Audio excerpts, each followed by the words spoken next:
Hi guys! For today's vlog, pupuntahan natin ang isa sa mga kilalang tourist spot dito sa Cabarugis, ang Susong Dalaga Cave. So ayan, malapit na nga kami. Napansin na nga namin agad yung dalawang bundok na kakaiba ang hugis.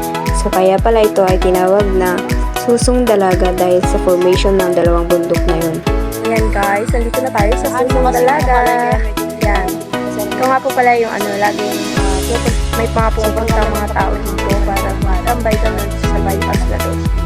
So yan, mamaya akyatin natin yung bundok na yan. Nakikita nyo yan. Akyatin natin yan pero hanggang cave lang. So yan, tara.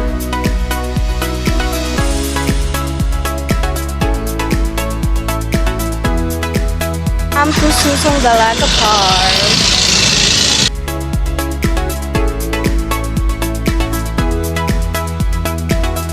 Bago nga pala kami umakyat, ay pinasulat sa amin yung pangalan namin, address, and number.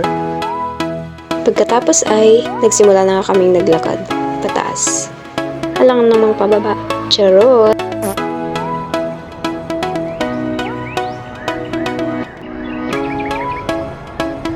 Wow! Tignan nyo naman yung surroundings. Puno ng puno at napaka-fresh na hangin. Sarap talaga mag-relax dito guys. Pero hindi pwede, kailangan natin pagpatuloy ang pag-akyat kahit hingalong tayo. So ayan, konting lakad pa guys. Makakarating na tayo dun sa cave.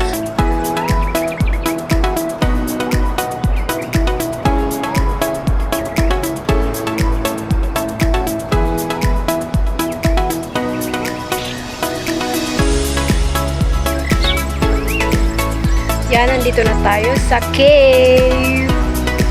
So, ayan, nakabot na tayo sa wakas, diba? Narating na natin ang 180 steps. At sa wakas ay nakita na natin ang cave. So, yan, tara, pasok tayo. Ingat lang tayo sa paglalakad guys kasi medyo madulas yung bato. So, yan, nagre-reklamo naman yung kasama ko kasi sobrang tarik daw ng daan. Nagpapatulong ka sa akin. Sabi ko naman sa kanya, malaki ka na, kaya mo na yan.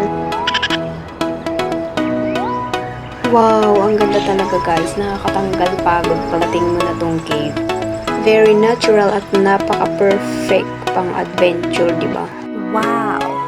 Ma-amaze ka talaga sa formation ng rocks dito sa loob niyo guys. Ang ganda.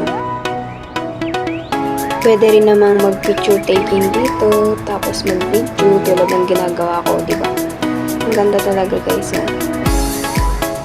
Yan, uuwi na nga kami kasi nga hanggang 5 lang. Para sa mga gustong pumunta dito sa Susong Dalaga Cave, Cabarugis, masasabi ko lang na sulit talaga siyang puntahan. Lalo na kung mahilig kayo sa nature, hiking, at adventure, magugustuhan niyo talaga itong lugar na ito. Ayun lang guys, thank you for watching!